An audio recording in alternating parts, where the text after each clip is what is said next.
And welcome September, right? I hope you all had a very safe and happy holiday yesterday. We're thrilled today to start our Lunch and Learn series for the fall. And we've got a program that talks about heroes. And we've been talking about heroes a lot this year. And sometimes heroes are those big flashy things that happen where you step in to save somebody from a fire. But we also have some really quiet heroes. And you are who you are. You know, you can make your own heroic acts, whatever they are. And our author, who's here today, has really been able to overcome some hardships in his life, and he's definitely a hero in my book. And he's written a couple of books, and he's going to talk to us about his books and his experiences. So please welcome Gary Beyer. Thank you, Peg. Thank you, everyone. First of all, it really is a pleasure being here today. See all your nice smiling faces out there, and this is something that I feel really honored to be doing. As Peg said, my name is Gary Beyer. I'm honored to have my wife Julie here today.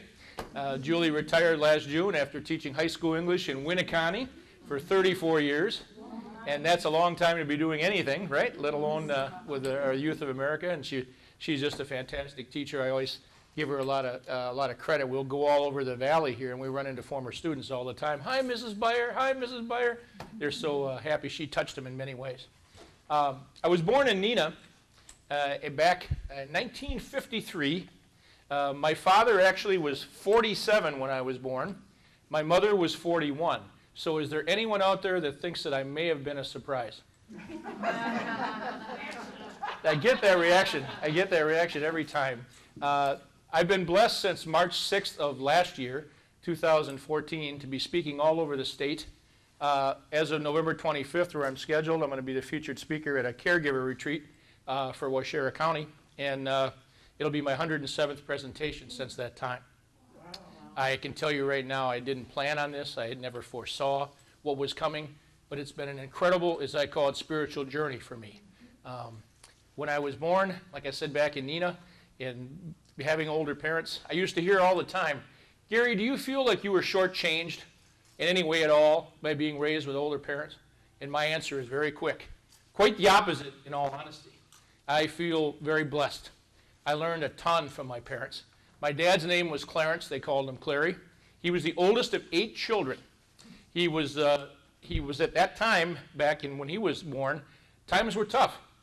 He had to start working at the age of 15 in a foundry to try to help raise money for his family, needless to say. They weren't fairly poor. And Dad was the kind of guy that just was I call him a warrior. He was just a great father, a great husband, and just someone who really liked people. And people respected him. I learned my dad passed away when I was 18, and it was hard for me because we really were close, despite the fact that the age difference. Like I said, I had a lot of respect for him. My mother's name was Grace. Has anybody heard the song Amazing Grace? Well, everybody, right? That's a beautiful song. Well, she was named after that song, and I don't think anyone would have realized what happened in her life. She was a caregiver. She was someone that always helped people. She'd have a watch on, and she loved the watch. And people would say, Grace, boy, you have a nice watch on. I really like it. My mother would you like it? I mean, she'd do that. That was my mother. She had a brother, an uncle of mine was like that too. I was just incredible how she helped people. Well, my dad had colon cancer, and he had what was called a colostomy, if any of you know what that is, a bag on the side. The last 2 years of his life, he went to work every day with this issue. And you know what? I really don't remember him complaining much. I don't. I'm sure he did, but I don't remember it. If anything, what he would do, he had a very responsible job. He ended up being named courtroom superintendent at Neenah Foundry, the 3 plants of Neenah Foundry. And again, here's a guy who had never finished high school. He had an 8th grade education. But the people respected him. He was like, back then, he had hands-on experience. He worked with sand and qualities like that. He got to know what would cause issues with some of their products. They hired chemists, and they'd go to my dad and they say, Clary, what are you noticing why this particular issue is? What's breaking down here? And Dad usually was the kind of guy that would say, well, it's, you know, we got this, this, and this. He had a lot of, he was respected. He had a lot of respect for people that got to know him. And when I saw what was happening, I'm learning this as a young child, watching the way they treated people. Dad was the kind of guy who, it didn't matter how big you were, how much money you had, what the color of your skin was, what you did, he treated people with respect. I think the best lesson I've learned in my life, from many good lessons that mean a lot to me, I try to live it every day of my life, is treat other people how? The way you'd like to be treated, right? And I watch it all the time. I was brought up with manners. You go out a door, I always look behind me before I shut the door, just in case somebody's coming behind me. I say please and thank you. It's easy. That's no big deal. I was brought up that way, okay? And I learned a lot, like I said, from my dad, the way he treated people. My brother used to tell stories. I had one brother. His name was Doug. Doug was the kind of guy that used to say 24 years older than me. Well, of course, as a young kid, I'd correct people. 24 years sounded like a heck of a lot, didn't it? I'd always correct it. It's actually only 23 years and 5 months. Well, big deal, right? But to me, as a little kid, that was a lot. And I had a lot of respect for my brother, too. He was a neat guy. But the thing I always remember growing up is my dad and mother treated me like their son. They didn't treat me like grandparents. Like people would always say, geez, they could have been, like say to my brother, you know, Gary could have been your son. Well, certainly he could have been. I could have been. But they didn't treat me that way. And I kind of was bristle at that if there was ever a time when they tried, because he was my brother. And, of course, my mother and dad were my mother and dad. Well, now wouldn't you think if you had one brother that he'd invite you to his wedding? Wouldn't you think? Well, I would think so. But he had a really good reason why he didn't. Doug was actually married when I was born. So my sister-in-law, Shirley, bless her soul, is still alive. She lives in Neenah next to what was my parents' home. And Shirley turned 83 this past the end of July. And I think the world of her. I remember talking about another person, the way she handled and helped people. My brother died of cirrhosis of the liver back in 2006, excuse me. I can't believe it's been 2006 already. That's why I get confused. It doesn't seem like that many years. My mother died in 2005. I'm like, where does the time go, right? We all say that in our lives. But Doug was the kind of guy, I always thought cirrhosis of the liver was alcohol related, right? Too much alcohol. Well, he'd have a drink once in a while, but he was certainly not someone that I'd call a heavy drinker. What happened was different medicines that he was on over the years reacted in his body in ways that weren't detected always right away. He had prostate cancer and he had diabetes and a number of other things. By the time they figured it out, what was going on, he was no longer a candidate for a liver transplant. He was 75, and I remember sitting at the end of his bed at St. Elizabeth's Hospital in Appleton when he was dying, and there was an East Indian liver specialist sitting in a chair talking to my brother. My brother was a pretty neat guy, too. He was a guy, he didn't want to die. No one wants to really die, you know, when they're going through it. He and my sister-in-law were actually married 55 years. They were very fortunate at that point to have that. And I remember him telling the doctor at the time, looking up, and he said, you know, combination of different things, medicines, you know, caused it. And he knew he was dying. The doctor, or that liver specialist, made it pretty clear that he was dying. But he handled it with dignity and class. And I'll never forget that. I remember it very well. When he was left to go home in the last 2 weeks, he handled that with class, too. And the way my sister-in-law took care of him. In my first book, it's called You Must Answer This. I always kid on the cover when I do the presentations. Julie and I didn't know each other back then. A picture here, and when I tell you the story of how You Must Answer This has to be the definitive title for this book, I think you'll agree with me why. It's a pretty neat story. This book is a stories-based book. It is full of interesting, I believe, and compelling in many ways stories. I've had so many people tell me over the time I wrote this book near the end of 2013, they said, I can't put your book down. It's very easy to read. I'm told it's conversational. And I think anyone who's probably hearing me like you are today or in a conversation, I guess that's the way I write. I take it as kind of a compliment. It wasn't planned that way, but I said it's pretty easy to read.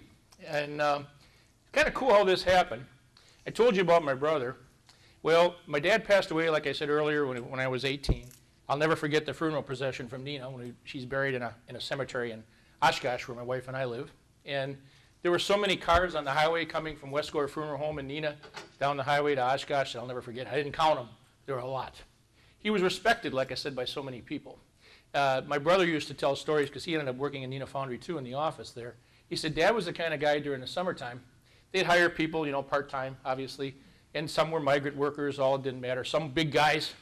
Dad was the kind of guy, and he was a little smaller than myself, and he'd stand right up to them if they were doing something wrong. And he treated people with respect, as I said before, but he was also somebody that held people accountable in a nice way, and people respected him for that.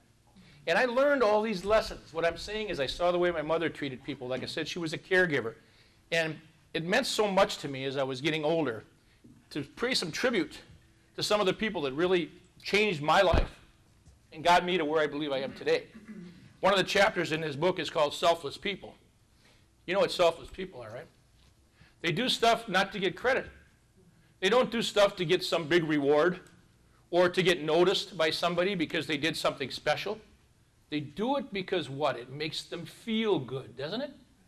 My mother was that kind of person. My sister-in-law is that kind of person, and that wonderful lady over there is that kind of person. They do things to help people quietly. I have a really close friend who's that way. And they all the time. And you hardly ever notice he's doing it, and you find out what he's done, and it's like, wow. How neat is that, right? Well, I was an accountant for many years in the corporate world. Anybody knows what an accountant is? You usually don't invite accountants to parties. If you have a party, you give them the wrong address, or you give them the wrong time or whatever, because you really don't want them there, because most of the time they're kind of boring or shy. Not that they're bad people. I kid about it, because the image of accountants for years, like a lot of different professions, are wrong, right? Everybody always makes judgments on a profession or this. But I kid because you tell some people you're an accountant, and people would always say to me, Gare, don't take this the wrong way. You don't come across as a typical accountant. I think you can tell I'm pretty shy. I get that reaction too.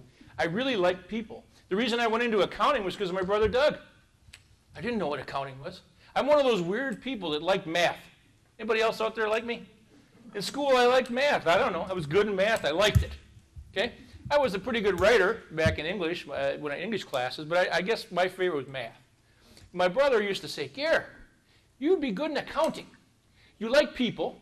You like working with numbers. And, of course, he'd see accountants come in there from time to time at Nina Foundry and work in the office. He said, I think you'd be good at it. You'd enjoy it. Well, he was right. I'm one of these people that like sports, like a lot of people. I was a baseball fan. My dad used to take me to Milwaukee Brave games. That's why probably to this day I'm still marked being a baseball fan. We'd go and I saw Hank Aaron and Willard Warren Spahn, all those great players. Oh, I got a kick out of that, right? And I thought, well, maybe I'll be a broadcaster, like do play-by-play, that type of thing. I thought it'd be something I'd really like. Well, as time was going on, I thought, yeah, it sounds good, but I hope to share my life with somebody special someday. I didn't want to be a loner. And you hear the stories of people that do that. They're traveling all the time, and it's kind of hard to have a married life with that. And so I went into accounting, did it for many years. I used to be a plant controller of a company called Morgan Products in Oshkosh for a number of years, and made doors, some of the best wood doors in the world. They were really high-quality doors. After that, I was the corporate controller at a place called Miles Kimball. Ended up being corporate controller the last few years that I worked there, and met a lot of nice people there, but I kind of burnt out in the corporate world. Saw a lot of things happening, the way people were treated, and like I said, I'm a people person. I would come home, my wife would always say, boy, quit. If it, she knew it was taking its toll on my health in ways that I wasn't even seeing. Stress, and I was worried about my mother. My mother was in an Alzheimer's facility the last 4 years of her life. My brother was having his health problems, and it kind of fell on me, and I take that as a blessing too, to help both of them. To do what I could, I always wanted to err on the side of independence for my mother. She was such an independent lady. You could never get up early enough to cut her lawn. Couldn't get up early enough to plow the snow, ever. She didn't want to burden her kids. Didn't matter. My brother and sister-in-law lived next door. But Mom would get up early because, well, they got other stuff to do, right? And she helped me all the time. I thank her so many ways for all the stuff that she gave me in my life. Like I said, unfortunately, my dad didn't make it a long time, but I live in many other ways through my dad. I always said if I could be half the person my dad was, I say it in the book, I consider myself successful. Half the person.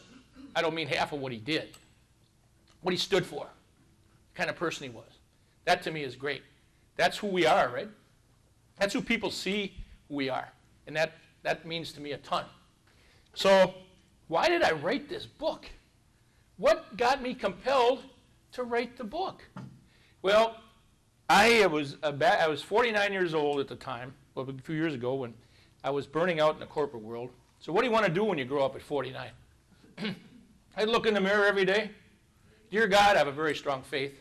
You'll hear that throughout this presentation. Very, very strong Christian faith. And I'd say, what is there for me? I hadn't burnt out on life, by no means. Well, I'm cautious, like probably all of you are, when you look at different things as, oh, I'm not a get-rich-quick person or da-da-da-da-da. I wanted to find something that I'd feel good about. Something that I say I enjoy doing, right? Whatever that is. Well, you ever heard of an air purifier? I had never heard of an air purifier. Went online. My wife's got some breathing issues. I did some research on it. It sounded good. It was a filterless product. Fairly lightweight. Tried it. No obligation trial. Fell in love with it. Helped my wife. I got a passion for it. We ended up, in the story that Peg put in there about some of the success in business, what I consider wasn't the corporate world. I was happy. I was named Team Member of the Year at the last company I worked at the end of 1999, and it caught me off guard. I couldn't even say thank you very long. I choke up. One thing you'll find out about me, maybe I'm sounding very outgoing and whatever, but I'm also a very sensitive person. Things that touch me, they touch me. I had a hard time at our wedding, right? Started talking, I choked up. And so it's kind of cool how everything happened. So what do you want to do? I thank God for it, because I was in that for a number of years and enjoyed myself. It was very refreshing for me. If anybody ever's done that in their lifetime, changing careers, because that's really what it was, a major change. My brother used to say, Gare, you have a master's in accounting and finance. You're good at that. You like it. I said, Doug, I burnt out on it. I don't want to do that anymore. I don't like a lot of the stuff that goes with it. But then, by the grace of God, I found that. Well, it was getting to a point where something was happening, and I didn't know what it was. And I was getting weak at times, just getting weaker. And I could tell when I was pulling a purifier out of a box, and these things weren't that heavy, I was having a harder time getting it out of the box. And I told my wife, I said, I don't know what's happening to me, but something's changing, right? Well, we don't get snow in Wisconsin, do we? We sure do once in a while, don't we? Well, this was early December of 2007. I went out and plowed, got a pretty good amount of snow, came back in about 6 hours later. I was noticing some chest discomfort is what I'd call it. It wasn't really pain, but it didn't feel right. Well, it didn't really go away either. The weekend came, and by the time it was over, Julie says, maybe you should call the doctor. And I thought, that's probably better be safe than sorry. Monday morning, I tried to get in to see my physician. Of course, he was booked up. But I was able to see the physician's assistant, okay, that day, which was pretty neat. I got in, they listened to my heart, listened to my lungs. Everything seemed okay. But before I left, I said one more thing. While I'm here, I want to bring something else up. And she said, what is that? I said, I felt something for a while. She said, what's a while? I said, 2.5 years, maybe even 4 years. Something that just hasn't felt right. I said, what is it? Weakness, this and that. She goes, well, again, to her credit, she said, I want you to see a neurologist. I also want you to have a spinal MRI. So before we left, they made an appointment for both. Her staff did. And I come home and told Julie when she got out of school and all that. And so we had that. So spinal MRI came back fine. The meeting with a neurologist didn't go so well. They gave me what's called an EMG. Anybody ever had an EMG? No, don't ever fear them. They're little needles. They stick like in your muscles to detect reactions of nerves and muscles. It doesn't hurt. Sounds terrible, but not that big of a deal. But from that, didn't turn out too well. And the doctor said, I need you to have a thigh muscle biopsy. There's something else happening that I want to just check out. Well, has anybody ever heard the term myositis? I never did. Don't feel bad. How about inclusion body myositis? Or IBM? You've heard of IBM, right? I used to tell people IBM, and they said, oh, yeah, I used to own some of that stock.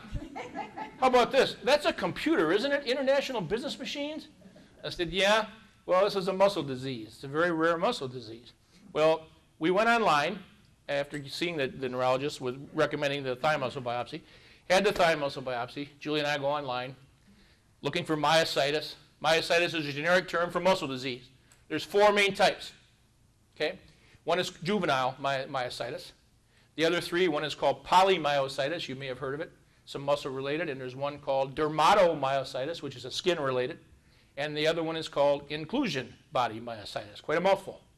Well, we looked online, and Julie said, let's hope what you have is not inclusion body myositis. Because it was in no uncertain terms, and this was, like I said, January of 2008. To this day, now we're talking 2015, coming up on 2016 in a few months, there still is no treatment or cure. This is a progressively debilitating condition. No cure, no treatment. They have no idea what causes it. I am now one of 12 people that I've met in the state of Wisconsin who have this condition. It's more rare than Lou Gehrig's disease, or ALS. And I don't say this for sympathy. One of the things you'll find out about me since I was a little kid, I've always been kind of a positive person, kind of upbeat. I'm a glass half full person. I've always believed you can go 3 ways in life. Positive, negative, what's the other one? Apathetic? Apathetic kind of bothers me too. Apathetic is like, well, I really don't care one way or the other. Well, and some things I guess that's all right, but you always hope people have a little something that boosts them, whatever that is. So when I received this phone call in January of 2008, it was a Friday afternoon at 2:30, I remember it very well, and the doctor from the Neuromuscular Center in Madison, UW Health, Dr. Baron Lotz called me and said, Mr. Beyer, we've got the results back from your biopsy. You have what is called inclusion body myositis. Well, at that point, I knew what it was. Okay? And he was pretty matter of fact. There was no sugarcoating this. Went into a few things, again, which I was kind of aware of. They have something called dysphagia. Anybody know what dysphagia is? You can't swallow. You're typically on a feeding tube, and then things can happen from there. Well, many people that get dysphagia. I'm starting to have that. And swallowing is becoming a challenge. I chew and chew and chew and chew and chew and chew and chew. That's good for you, right? Should chew more. I chew more. I'm one of those people that looks healthy, and I'm thankful for that. I have people all the time, my chapter in my new book, that I finished on Mother's Day. I'm so proud of this. It's called I Promise I'll Pay Attention. Like I'll tell you in a little while where you must answer this, the title is meaningful. This one is too. These are not titles I picked out of my head or that took me 3 days or 2 minutes. Each one of them took a matter of seconds because of where they came from. I sleep in a hydraulic lift chair. There's a picture of it. I've been sleeping in a hydraulic lift chair now for 3 years as of April because I can get up easier from it. It actually gets me almost on my feet. Peg was so darn nice here. What I said right away, if I was sitting like you're sitting right now, I'd have a very difficult time getting up. It's getting really hard for me because I'm starting to look like I was in a concentration camp. My muscles are, my strength is pretty well going away.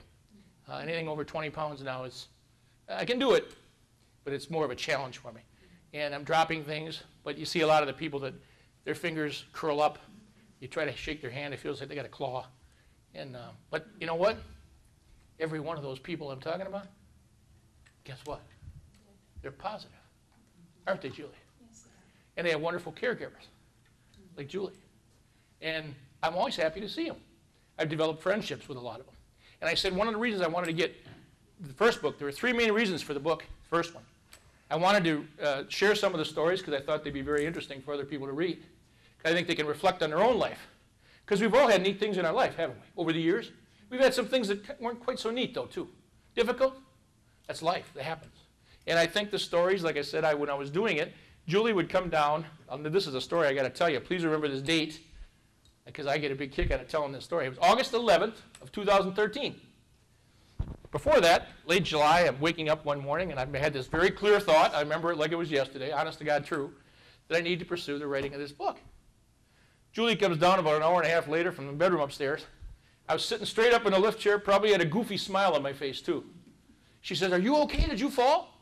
I said, "I'm fine." I said, "Julie, I need to write this book. I need to write the book. I need to pursue it."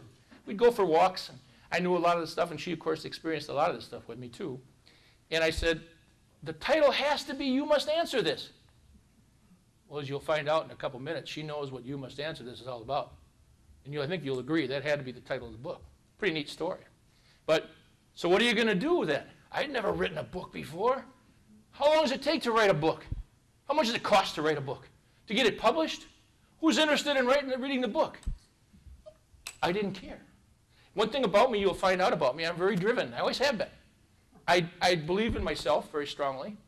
I have people who've known me over the years would tell you at different stages of my life, Gary's always been somebody you could probably depend on. Well, I want to depend on myself too. I don't give up. Started writing the book. August 11th, I started doing the outline for this book. I woke up out of the lift chair, got my bearings, walk over to this computer on the main floor where I have a higher chair that I can push against and I can get up and off to this day yet. Julie comes down. It was a weekend day. She comes down about 3 hours later and says, "What are you doing?" I said, "I'm writing a book." Well, what do you think she'd say? What would you say if you had somebody that you cared for? I mean, well, good luck to you, or that's great, or more power. I mean, what are you supposed to say? Well, I said, "Julie, would you do me a favor? Would you go upstairs where the printer was?" I don't do steps too well anymore. I have an easy step. I have a lot of devices. They did a feature story on me in Oshkosh Northwestern on Father's Day this year on the front page. They caught me off guard. which was actually my 62nd birthday. That same day, I was the Father's Day, June 21st, and it tickled the daylights. They had come earlier and taken some pictures. And my goal is to help other people. Why I'm doing this? I feel very compelled to help other people. People deal with different things in their life, don't we? We all have. Some are obvious, some aren't. People are dealing with stuff all the time, some you don't see. I used to see when people pull up into a disabled spot, right? Years ago when somebody would get out and they were walking fine. Oh boy, they can't be too bad off, can they? We don't know. We don't know. They might be dealing with something that, who knows what it is? We don't know. They got it for a reason, okay? And I find, like I said, what happened here was kind of cool. Like I said, August 11th is when I started doing the outline.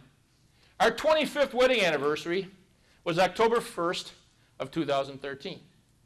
Now somebody say, oh, I bet you planned it this way.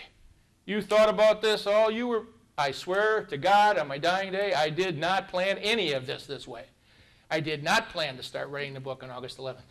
You'll understand about August 11th in a little while. I did not plan on, for a while, finishing this book on our 25th wedding anniversary.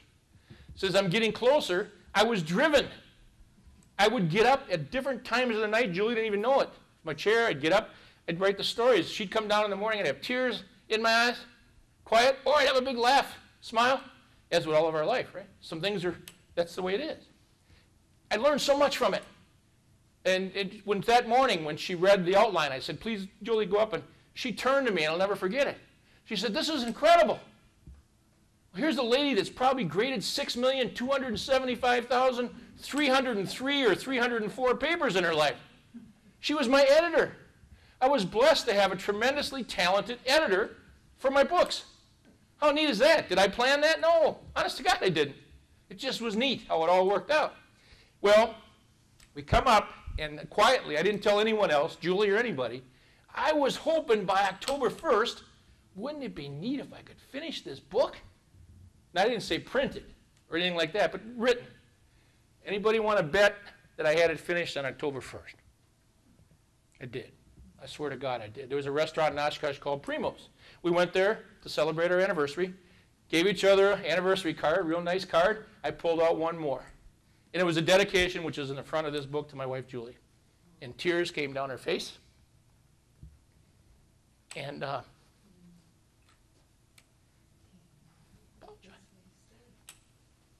remember what she said. This means more to me than $1 million. I said, I know it does. It means a lot to me, too. So what do you do from there, though? Okay, now you got the book written. I didn't have the pictures all. There's 110 photos in here. Every one, I call them enhancements, because every one of them are there for a reason. They bring the stories to life. Okay? I hadn't even gone through all of my new ones I'm looking for. I could tell you some neat stuff with that, too, but I won't, how that all happened. So how much does it cost to get a book? Who do you talk to? How are you going to finish it? Blah, blah, blah, blah, blah. A very good friend of mine who lives in Green Bay, his name is John, did some stuff with Seaway Printing. They do the Packer yearbooks. Okay? And I went to a company in Green Bay to have a publisher that Julie had seen. I was all excited about it. I think they thought they had a fish on their hand, maybe. I think I came across so excited and so, I don't believe in coincidences. You'll find out about me. I used to. I don't believe in coincidences. I believe you're here for a reason, just like I believe we are. Hopefully before you leave today, something you'll get out of it that you'll say, boy, I'm glad we came. Because that would be anything like that to me means the world. Well, they wanted to charge a lot of money for doing this book. I mean, a lot of money. And how long is it going to take? Well, first it was 6 months. Then all of a sudden it was 9 months. And then Julie's out of work one time. Well, it might be 9 to 12 months. And then the thing that really turned it, here they hadn't even read a lot of what I'd done. It was clear. We might want to change the title. Well, don't say that to me. Because that title, as you'll find out in a minute, had to be the title of that book. Anyway, my goal was to have 500 copies of the book in my hand by Thanksgiving. I was too darn stupid to know otherwise. I believed in it. Anyone want to guess that I had those books in my hand by Thanksgiving? Wednesday afternoon before Thanksgiving, I met John at the machine shed in Appleton about 4:30. Julie was out of school. He was nice enough to load the books. There aren't many left. I can tell you right now, I did not expect all that. Somebody said, well, why'd you get the books? I don't know why. I guess I believed in what I was doing. I believed the stories would be interesting to people. Share the messages of things that are positive in their life and let them go back at some things and make them feel good. Okay? So I got to get Julie up here because the "you must answer this" is one of the stories in here, but it's so incredible. Like I said, you can tell I'm shy, and I meet people pretty easy over the years because I like people, like I said, but how do you meet that special person in your life? Anybody have a book on that? I don't think there is one, is there? It should sell like 1 billion copies. First you do this, then you do that, then you do, oh, then you don't. Well, I didn't know that. And I was working a lot of hours, and I didn't know, how do you meet that spot? I came close to getting married once, came very close. Things were just, and I'm glad this wasn't right. Well, that made me all the more gun shy. So we go to Oshkosh, has what's called Waterfest on Thursday nights. Play live music. I love music. I didn't tell you about that. I love music. So get out of work, change clothes, go down there to see the band. Here's my cousin Bob, who's a year younger than me. Bob was like another brother of mine. He's, where you can tell I'm an extrovert, Bob is an introvert. Now that's not good, bad. We all know that. Everybody's got different personalities. Doesn't matter. But he was with this girl. Her name was Terry. He ended up getting married to Terry. What a wonderful person, you could tell. And I said, Bob, how did you meet Terry? Everybody's sitting down, right? I wrote a personals ad. I said, you did what? This was 1987, my friends. I wrote a personals ad. What's that? He said, well, I wrote an ad, and this is the last person. I could name you 500 people that I would think of, and he'd probably be on the last list who would write a personals ad, because I just wouldn't picture him doing that. What do you think I did when I went home that night? You guys are going to get this one right. I've had every one of them. And I thought, I'm going to write a personals ad. I don't know, what the heck. So I started. I got a copy of it in the book. I save all this stuff. I promised myself when I wrote the ad, it's the best $67.11 I ever spent in my life. Supposed to run a couple weeks. I promised myself, whoever answered this ad, I was going to hopefully get a chance to meet them, number one, and thank them, because they took a risk, didn't they? Take a risk. Number two, I wanted to take them to a nice meal. I mean, someplace where they could just get a nice meal somewhere and whatever. Well, anybody want to guess how many responses I got? One. Huh? One? Anyone else? Zero. None. None? None. Well, I'm going to make it worse. There was a girl who worked indirectly for me at Morgan's. I was working at Morgan's at the time. Saturday morning, and my door was shut. She knocks on the door. Gary, you in there? I said, yes, Katie. Can I come in? I said, sure. Well, Katie was a very nice person, but tells it like it is, right? She said, did you write that? I said, did I write what? Did you write that personals ad in Northwestern? I said, yeah, it sounds like it. Yes, I did. Well, you don't go around telling everybody. I mean, I wasn't ashamed of it, needless to say, but we don't all go around telling everybody every little thing we do we? So, I guess something's wrong. It doesn't take an accountant to figure that out. I got no responses, and I got somebody who kind of knows me pretty well telling me it sounds just like you. Now, you add that up, and it says nobody wants to talk to me. Whatever I wrote in there, which I believed in. Well, I called the Northwestern. Guess what? Oh, Mr. Beyer, we're so sorry. We've got some responses. It was a blind P.O. box. We've got some responses. Something happened at our end. We'll get them out to you right away. Well, 7. I got 7 responses back.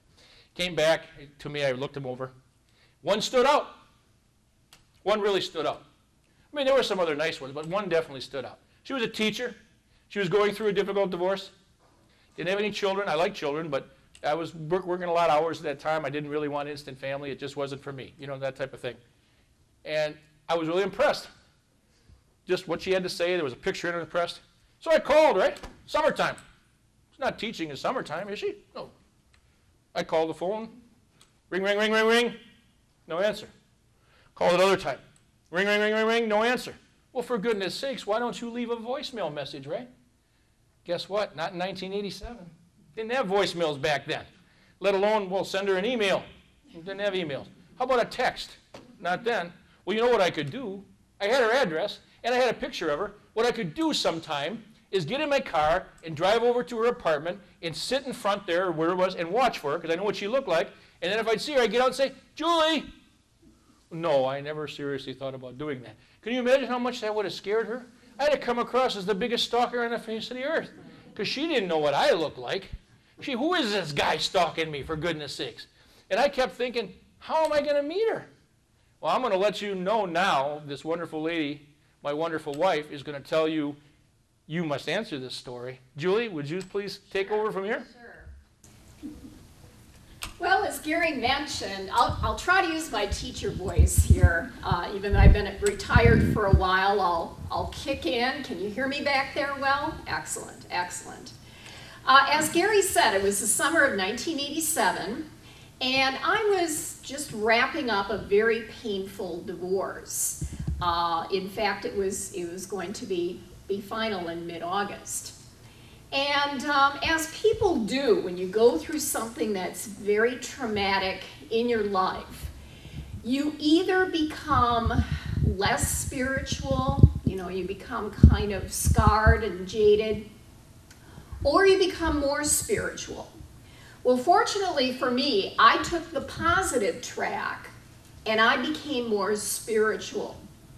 And I had always prayed, but I started to pray with a real renewed vigor.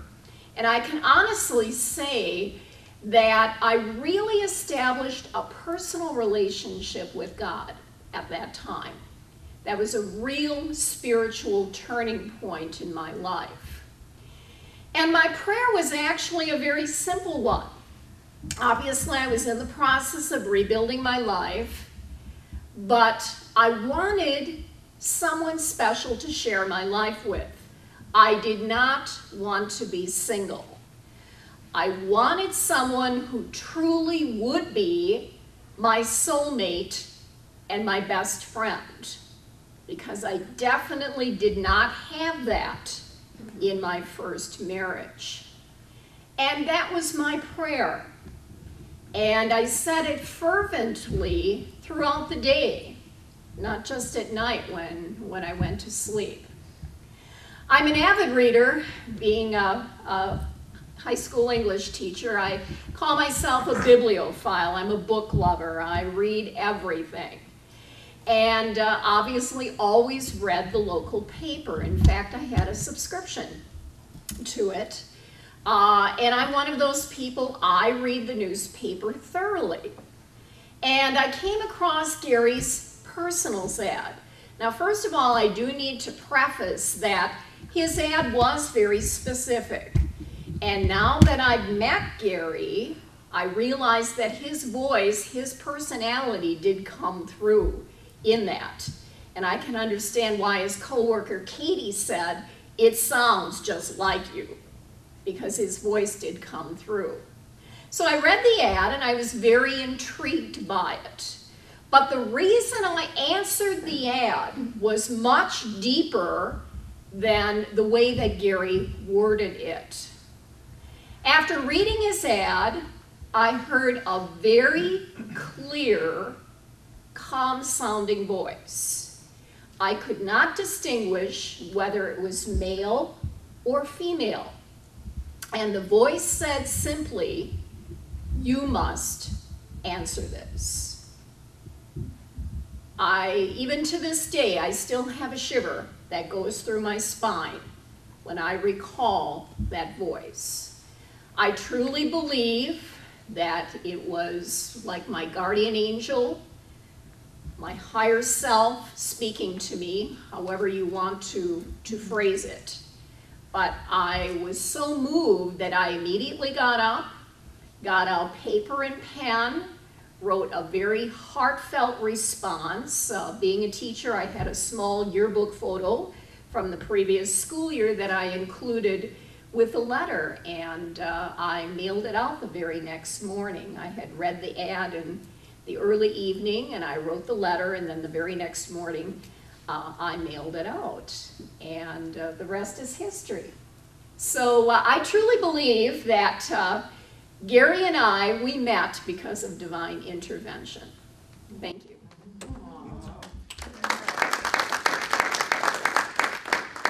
I think you can see why that had to be the title of the book. I mean, that's something I still think about, obviously. It was pretty neat.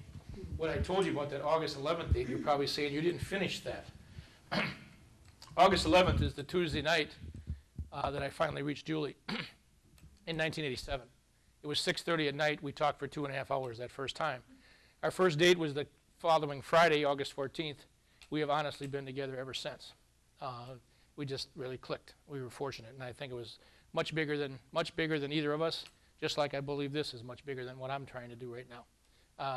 And it's kind of cool when I say August 11th, that is the day I started writing the outline for the first book. Didn't realize it until maybe, 10 days or so after. The synchronicity there, I was like, wow, is that interesting? I started writing the outline for that book on August 11th, and that's the same, many years ago, same date that Julie and I first talked. Honest truth, I didn't plan it that way. Swear to God I didn't. Well, what's neat about the second thing here that I want to talk about, this is meant to be an uplifting presentation. You'll find, like I said, I'm not looking for sympathy. That's not my style. Never has been. People deal with difficult things all the time. We all have stuff in our life, right? Or know other people that do, and it's tough. You deal with it, though, in a way that you do the best you possibly can. When I wrote, I Promise I'll Pay Attention, and I said, where'd that title come from? The thing I told you is this has to be there. About 4 years ago, I was kind of down, and I tried not to show it. My wife picked up on it. She said I didn't even think she had, but apparently she had.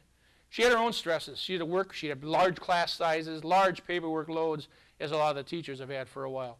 Very conscientious. She just, she had her own stuff. I felt bad throwing my own, whatever you want to call it, issues on to deal with it. And like I said, I would pray to God always. I always would, but I added a couple things.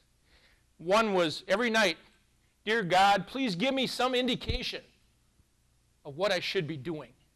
I had not burnt out on life. I could tell things were changing in my condition. To hold down a job would have been very difficult for me because of add good days, bad days, some things, whatever. But I thought, I want to do something. And you know what the last sentence always was? I promise I'll pay attention. I'd pray that every night. Not a couple times a day, every night. That was my prayer every night. And March 27th of this year, I had people say to me, Gary, you're going to write another book. We really enjoyed your book. I said, I don't know. But I said, I said it from back then. I know one thing, if I do, I know what the title will be. I promise I'll pay attention. But was I really serious? I don't know. But all of a sudden, feeling compelled again. With this condition in the evolution of it, like I said, I don't look sickly or whatever, but there's so many things. I have very difficult time dressing pants now, on and off. Shirt, I'm still able to do pretty good. Pants on and off are becoming more of a challenge. I have to pin myself in a corner so I don't fall. Socks are a real challenge. Bathroom facilities are a nightmare, my biggest fear, where I can go. You go to these facilities that have ADA compliant, doesn't help me. If they're not in the right setup, I can't push to get up. We had to go through some pretty significant remodeling in our house last year so we could stay where we lived because I didn't have a shower on the first floor, and I have what's called an easy step. I found a lot of stuff, and I talk about it in chapter 16 in this book. To help other people, I spoke twice now at the Oshkosh Library, June 30th, and they did this thing, like I said, on June 21st. I had people show up at the library that had gotten the Google alert, if you know what that is, on muscle disease. I had a gentleman walk in with a walker with his wife. He was so tickled. I had another gentleman come up and talk to me. He was diagnosed with IBM 2 months ago, drove all the way to hear us speak from Illinois. I mean, I'm hearing positive feedback from people, whether I speak at nursing homes. We spoke at numerous nursing homes and hope to continue. Numerous libraries, support groups, seniors groups. Any gathering where there's people that want to listen to what I have to say. I spoke at Fox Valley Tech to their students. They wanted me to speak there the week of last Thanksgiving. I spoke on the Wednesday before Thanksgiving. We had over 40 people there. I mean, it has been such an honor. When I look at the expressions on people like yourselves in the audience, you have other things to do. I'm well aware of that. Your courtesy, your graciousness, your attention, it means a lot to me. I've had many people say, Gary, this has been good for you. And yeah, you bet it has. And it continues to be. And I'm honored now that my wife's retired. How neat is that? That she can come with me. And her input is invaluable. Because I've gotten feedback from people that I'd never talked to. I'm getting contacted via my website or through emails from somebody that says, Gary, you don't know me. I heard about you through so-and-so. We'd love to have you speak to our group. What an honor that is. That's how the caregiver retreat came up. And I wanted Julie to be here because one of the things, I've always been somebody can hurt me, I'll come back, I'll try to, deal with it. But somebody hurts somebody I love, it's harder. Because I'm like, goodness sakes. And people always overlook the caregiver. They kind of forget the caregiver. Caregiver's there, their life's changed, and I'm going to have her get up because I asked her to write 2.5 chapters in this new book. Why 2.5? The half chapter is what retirement means to each of us now. It's a lot different than what we once thought it was. But the point I want to make before I get Julie up here, this isn't a negative comment. What we have learned, and it's so neat, things I used to take for granted all the time. Not that I was trying to be a jerk about it, but opening my eyes. I almost went blind in both eyes at the end of 2012. I had emergency surgeries. Next day, retinal reattachments in both eyes. One in November, one in December. I'll never forget, just like I heard the term rare with the IBM condition from the doctor. You have something very rare. I'm like, my second chapter, what does the term rare mean to you? I don't like that word rare anymore. When the doctor said, my good friend who's an eye doctor in Neenah, I think the world of him, he was great. And I had the left eye problem on a Friday night. And Saturday night, I called him on Sunday. He said, Gary, I need to see you Monday morning. And he didn't get me shook up, at all. And I got in to see him and dilated both eyes. And I could tell something was wrong with the right eye the way he was acting. I couldn't tell it.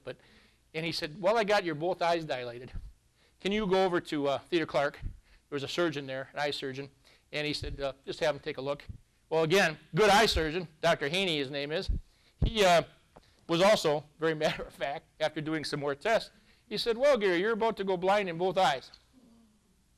I'm sitting there going, whoa. Now, the left eye, I figured there was something wrong. It didn't hurt, by the way. But I called my wife. She's still teaching. I drive home from Neenah to Oshkosh, both eyes heavily dilated. That was a fun drive. And get a hold of Julie, and we got to go to the next day. And it was voting day. She'll tell you her story, what she was supposed to do that next day. She couldn't get out of. Everything went well. Beautiful sunny day. Got lucky. Again, very good. The next surgery, I'm sitting there. It was a week before Christmas break. She'd have been off. Thursday, he's checking both eyes. They were checking regularly there for a while. Every week I was in there. He said, where did we do your surgery on your other eye? I said, it was St. Vincent's in Green Bay. He said, I need you there tomorrow. I said, tomorrow? He said, you're about to go blind in that eye. I said, can we wait till next week? I said, you probably don't remember this. My wife's a high school teacher. She's going to be off next week. It'll be a real, well, no choice. The point I say is I used to open my eyes. You take it for granted. We all do, don't we? Open my eyes. There's not too much I take for granted anymore. And in a lot of ways, I look at this as a blessing. I had one lady at a church in Fond du Lac say to me, don't take this the wrong way. And I didn't. She says, you probably wouldn't have written the books if you didn't have, and she's right. I don't know if I would have or not. Doesn't matter. I don't know. But I can tell you right now, I feel so driven since then, since it all kind of started. What this has been doing for Julie, I think, and myself, the feedback we keep getting on the books has been so touching. I can't tell you how much that means to me. Every book that I've sold, I've personalized. They only get the books from me. I just will not do a book without personalizing it because people are so gracious. And then, Julie, if you would mind to come up, I want the caregiver to hear what a lot of people don't hear.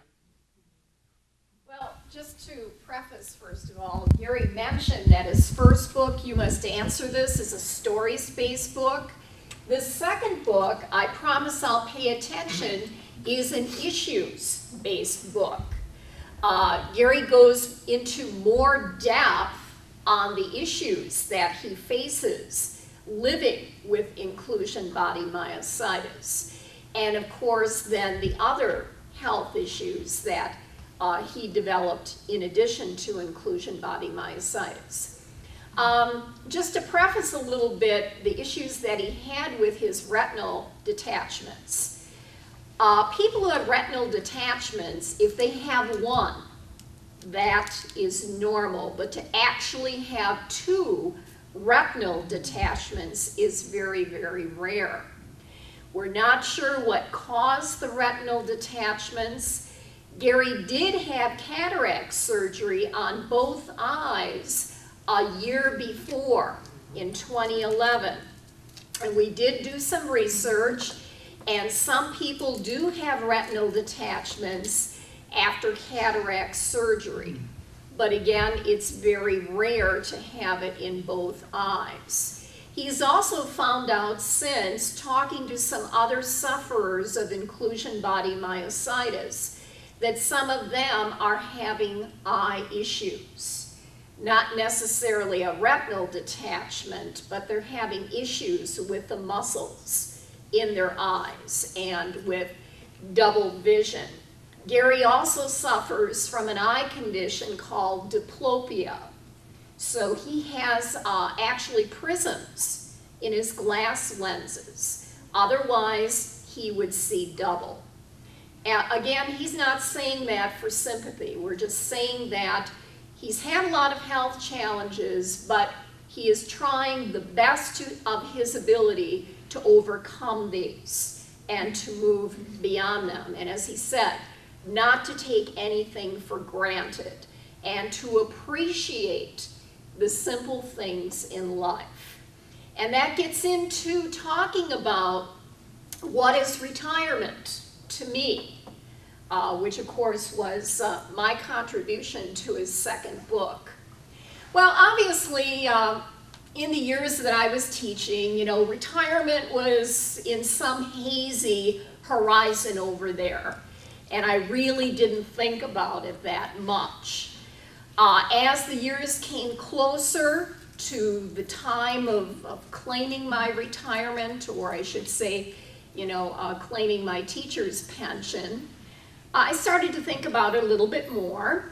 I was actually looking at it in rather rosy terms, thinking, oh, Gary and I are going to be able to do some traveling.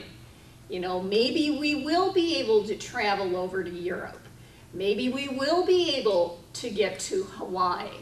Gary's a big baseball fan. We thought we'd be able to take the grand tour of all the Major League Baseball stadiums in the United States. We've seen some of them, but he literally wanted to do the grand tour and literally check out every one across the United States.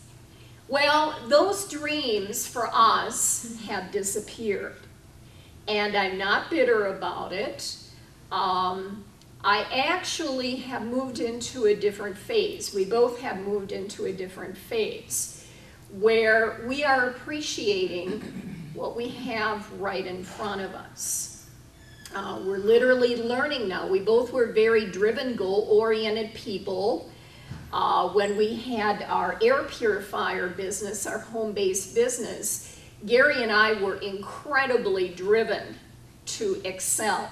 Something that Gary didn't mention, the company that we were with, EcoQuest International, had distributors all around the United States and the world.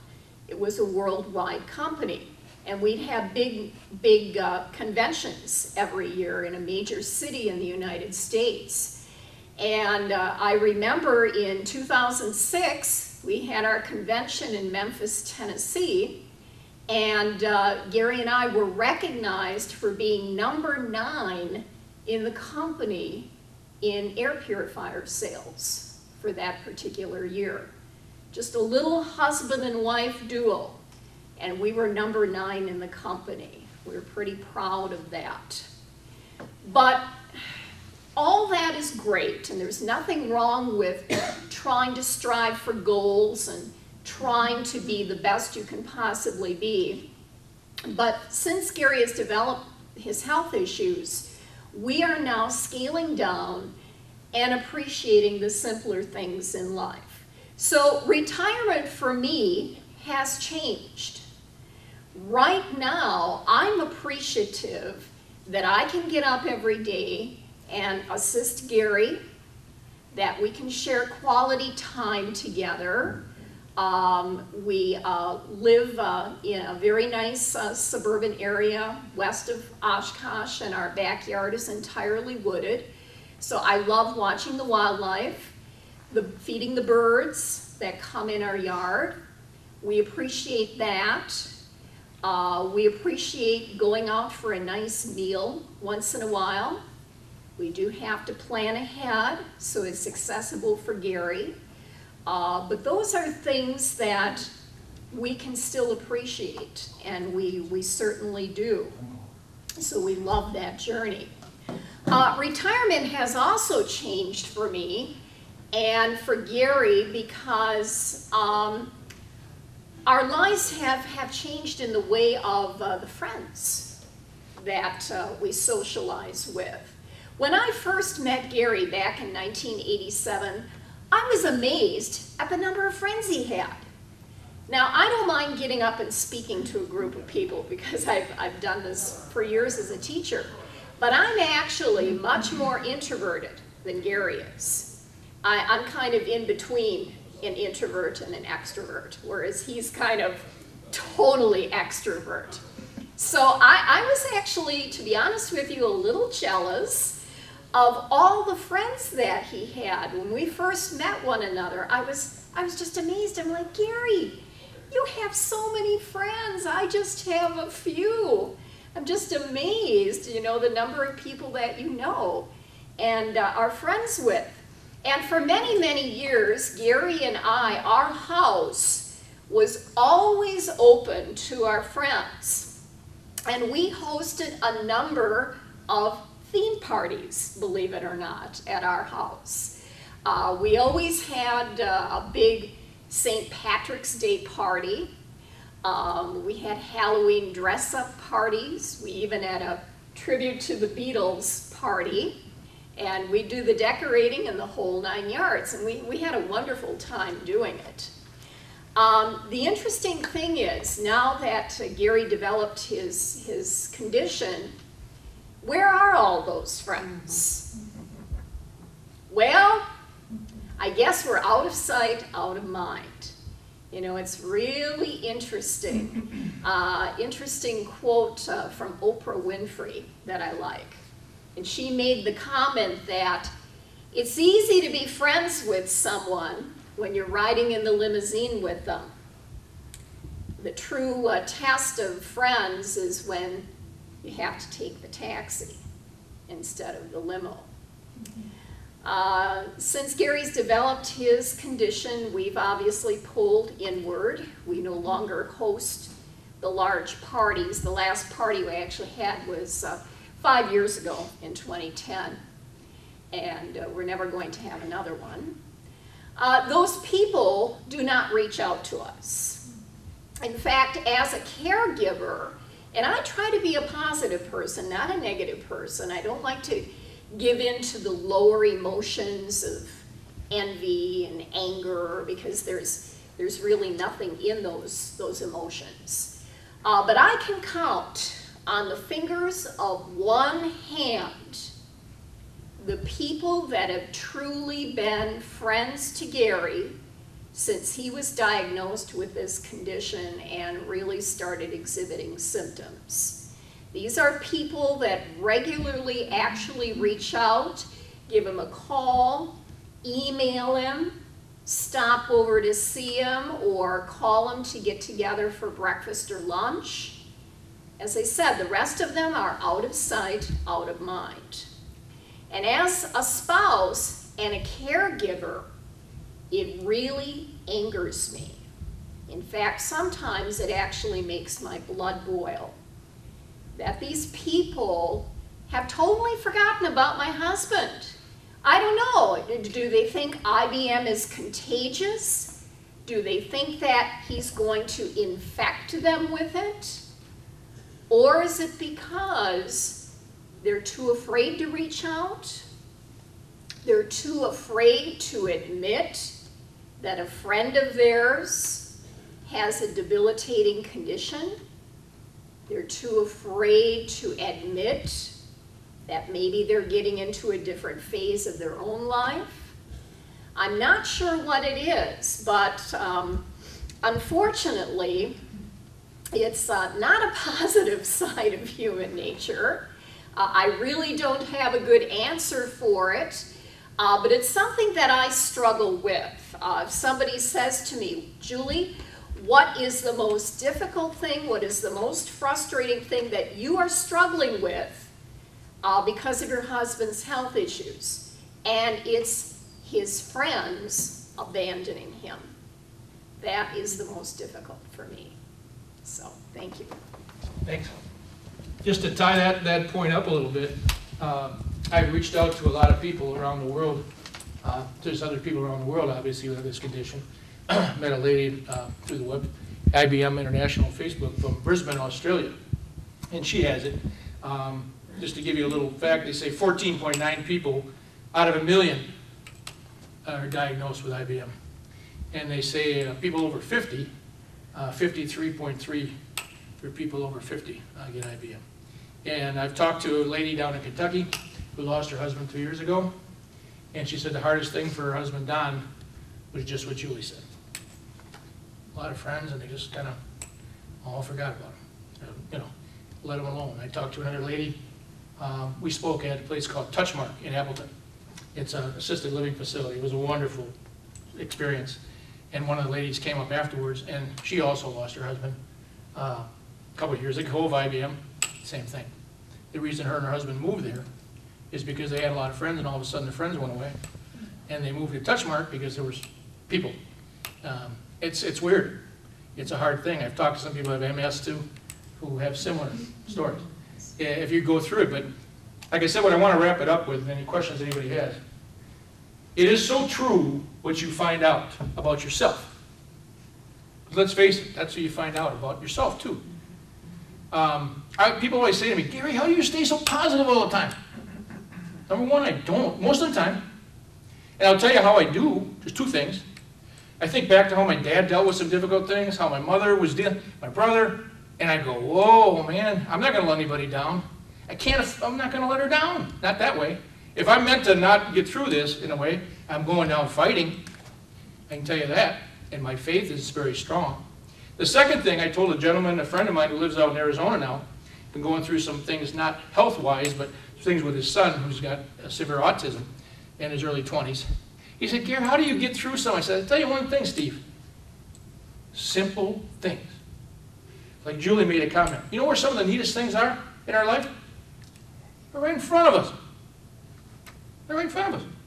We don't think of it, though. We just kind of do our stuff. But a lot of the neat things are literally right in front of us. Watching a bird outside, visiting with a good friend, listening to a song that you like. Put something on the radio. You like music like I do? Oh, it's great. How about watching a movie you want to watch? Well, on and on. Reading a book.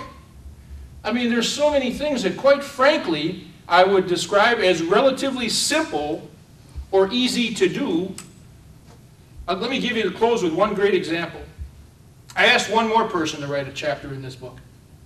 And it happens to be a lady that I have a ton of respect for. She's 56 years old. She's Julie's first cousin.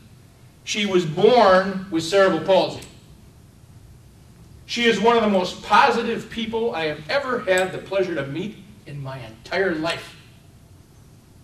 She was so honored when I asked her to write the chapter. Why? Guess why I asked her to write it? Because I know what it did for me personally.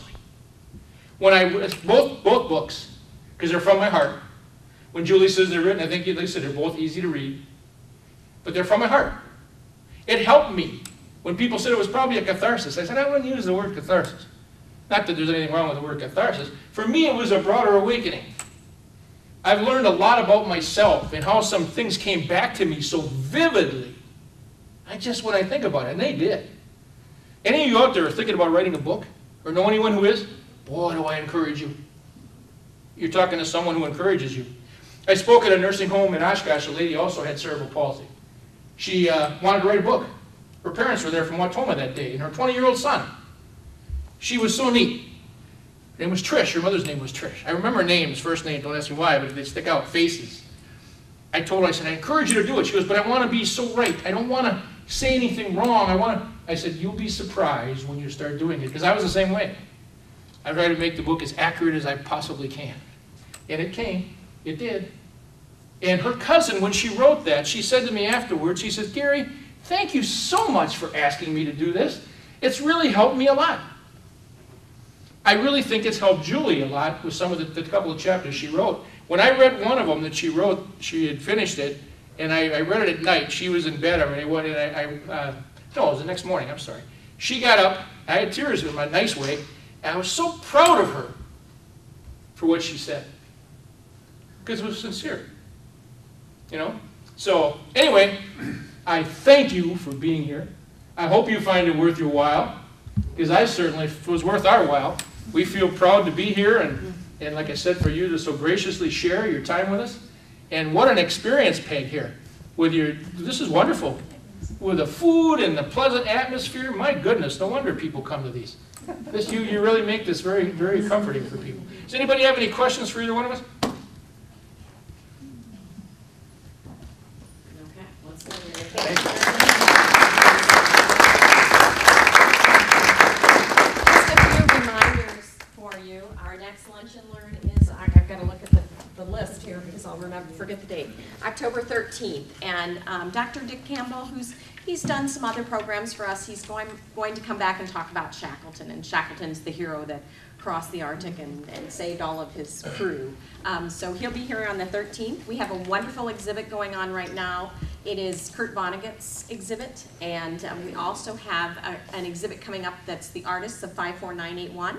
And along with that, we have a program called Wine and Canvas, and it's a private party for the exhibit room, and it's $30 per person, and you can come and paint and have a couple of drinks and join us. So you can get tickets upstairs. Thank you so much for coming.